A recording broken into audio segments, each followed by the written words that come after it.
Okay. As you see, the book 3 starts with a chapter that is entitled Another Thing Needful. So we must have another chapter which is started with the title that there is something needful or something is needful, and definitely it is chapter 1, you remember, or chapter 2. The one thing needful, the one thing, it means that the only thing needful in book 1, because the school of facts people and the representatives were very sure that there is nothing needful other than facts. And I remind you with the most famous sentences of Mr. Gradgrind when he said, facts alone are wanted in life, plant nothing else and root out everything else. This kind of motto, هذا الشعار, now in book 3 sometimes or somehow needs a little bit of modification or changes, because they are aware that the kind of philosophy is incorrect, is wrong, and it needs some kind of changes. So because of some evidences and some proofs that are available now, which are the case of Louisa, the case of Tom, and so many other cases that have been just like witnesses or evidences to the failure of the system, so they need to change their philosophy. So they think that there is another thing needful, which is not only facts. And this kind of idea, the writer tried to communicate from the very beginning through the other characters of the circus people, through Sissy and the other representatives. He tried to convince those people that, look, it is not only facts that we need in life. Of course, there is another part. Through the philosophy of Mr. Sleary, when he said that people must be amused, it is not only a working. This is one of his sentences. So people need to have some rest, they need to laugh, they need to visit, they need to eat and go somewhere, not only work. So the people of the facts did not listen to these words or these ideas. So they were somehow, let's say, committing to their own philosophy and their own ideas. And now, okay, I continue now, and if there are problems, I'm now recording. Also, you can have a look at the lecture later in case there's a problem. So actually I lost the connection, and I don't know where I was talking when the connection is lost. So we've been talking about the 3 books, about the products of the system, about Louisa, how she is an evidence to the failure of the system. So now the people of facts are aware that that the system is wrong and it needs to be amended. And you have an idea about Mrs. Gradgrind when she told Louisa that your father knows that there is something missing. I don't know how to name it, but he, of course, he knows what is missing. That's why we have this chapter now. That's why we have this particular title here. So in connecting this paragraph on this chapter with the previous chapter, we know that Louisa was at her father's house. She complained about the way she was brought up, the way she was deprived from any elements of love, emotions, about her marriage, about a summary about her life. So she is in her father's house when her father let her down, fall on the ground. So she wakes up. When was I brought to this room? Last night, Louisa. Who brought me here? Sissy, I believe. Why do you believe so? Because I found her here this morning. She didn't come to my bedside to wake me as she always does, and I went to look for her. She was not in her own room either, and I went looking for her all over the house until I found her here, taking care of you and cooling your head. Will you see?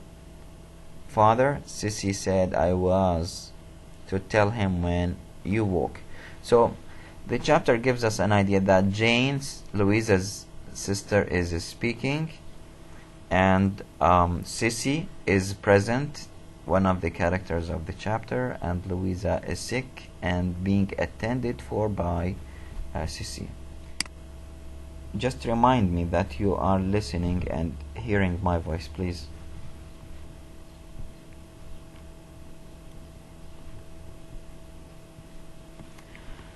Oh, no, Louisa, it was done before I came. It was, etc. So,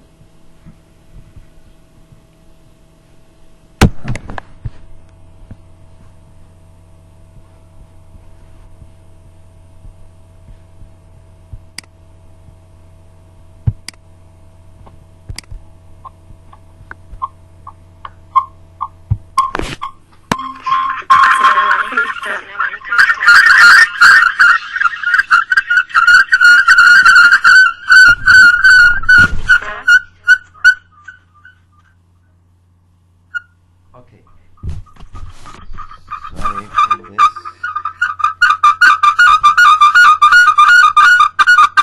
I have been saying that this chapter represents the character of Jane, Louisa's sister, who now speaks in these lines.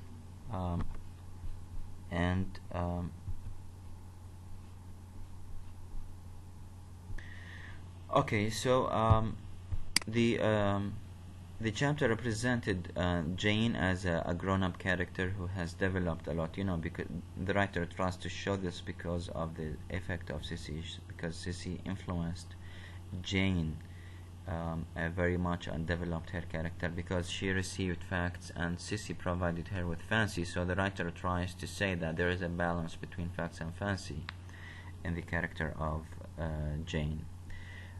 You remember Louisa was laying on the ground, and now she has been moved to a room where Sissy is attending her and paying attention to her case.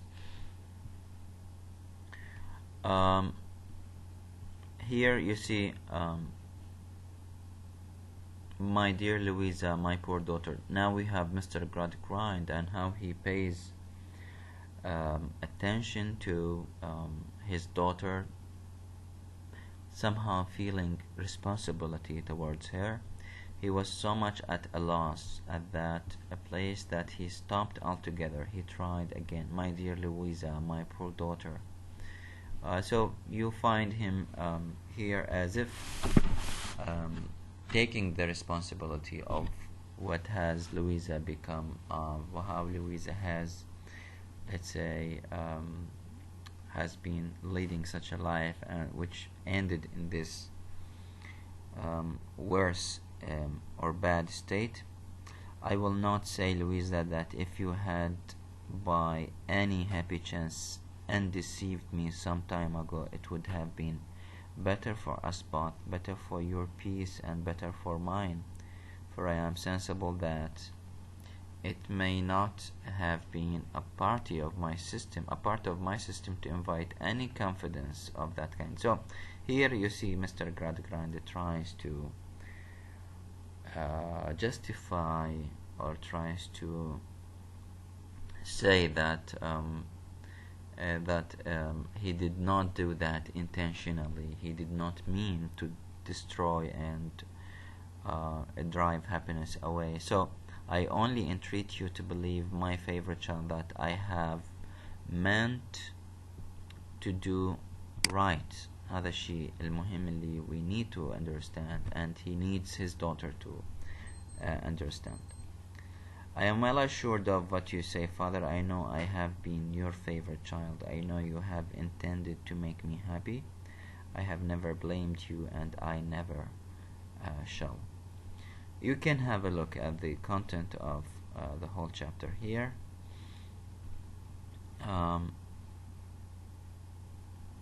Father, she replied without stirring, if any harmony has been awakened in her young breast that was mute in mine until it turned to discord, let her thank heaven for it and go upon her happier life, taking it as her greatest blessing that she has avoided my way. Louisa is talking about how Jane has developed and she is not leading the same life Louisa has led, or Louisa is living, because Jane has gathered facts and fancy, so she is a different personality now. Oh my child, he said in a forlorn manner, I am an unhappy man to see you thus. What avails it to me that you do not reproach me, if I so bitterly reproach myself? I am not too proud to believe it, Louisa. How could I be arrogant and you before me? Can it be so? Is it so, my dear? So now we move to I hope I have not disturbed you. I have come to ask if you would let me stay with you. This kind of change in this story, you remember, Louisa and Sissy have not come together with talking or sitting or doing any let's say any activities since Louisa accepted the marriage of Bounderby. And the writer showed us that Bounderby is in let's say entering Louisa's life, banned Sissy and moved her away. So now Sissy takes care of Louisa, paying attention to her, tending her, and this shows how Sissy asked to take this role. I hope I have not disturbed you. Sissy is speaking. I have come to ask if you would let me stay with you. Why should you stay with me? My sister will miss you. Jane, you are everything to her. Am I? Pretends Sissy, shaking her head. I would be something to you if I might. ممكن أيضا I can do a role for you. What? Said Louisa almost sternly. What you want most. If I could be that, at all events I would like to try to be as near it as I can, and however far off that may be, I will never tire of trying. Will you let me?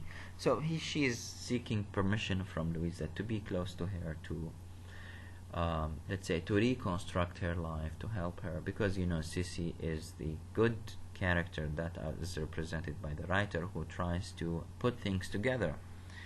So at least, said Louisa with her searching eyes upon it, I thought it best myself that I should be sent away, for I felt very uncertain whether you would like to find me here.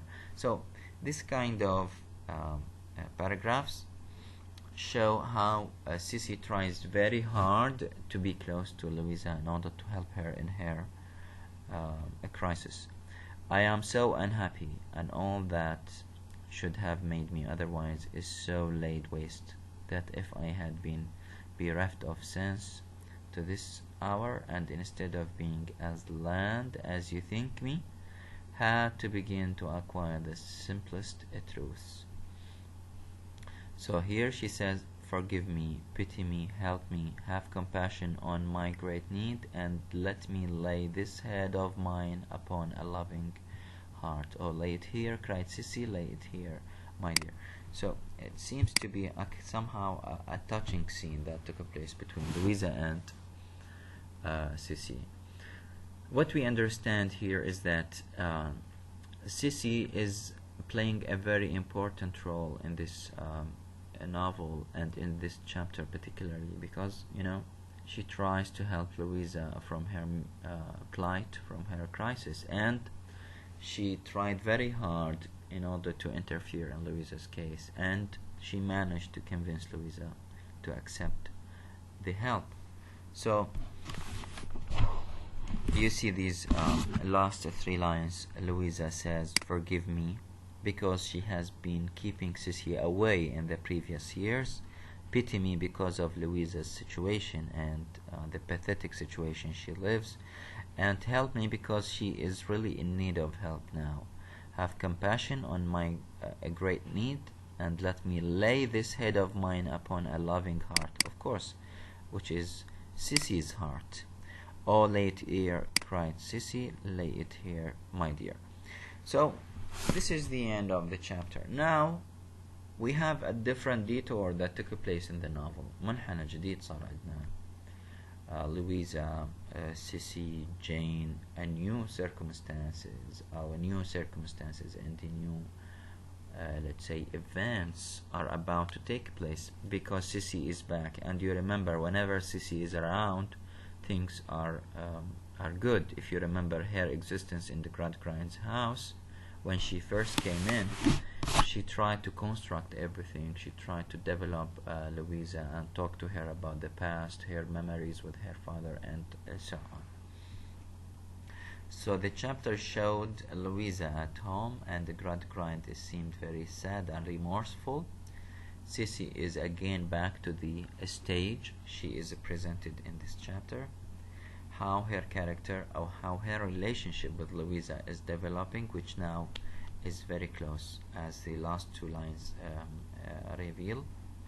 She represents wisdom of heart, which Louisa needs, as you see. So here the note says, in the first chapter of the novel, the thing needed was a factual education, a concern of the head, something related to the head. In the first chapter of the final book of the novel, the thing needed is understanding, compassion, concern of the heart, something related to the heart. So of course the head only is not going to work. On the heart only, of course, it's not going to work. So the writer tries to say that we need a balance between these two things. Facts mixed with fancy, statistics mixed with compassion, love, care, everything. This is what we need. And of course this is embodied in the character of Jane, Louisa's sister. These are the main points that chapter 1 of book 3 tackled. So from now on we are going to focus on Louisa, her welfare, her future, her relationship with James, how she's gonna end it, how Sissy will interfere in order to set things right and develop everything, and of course a reference to Tom and his future, what's gonna happen for him. This is the end, and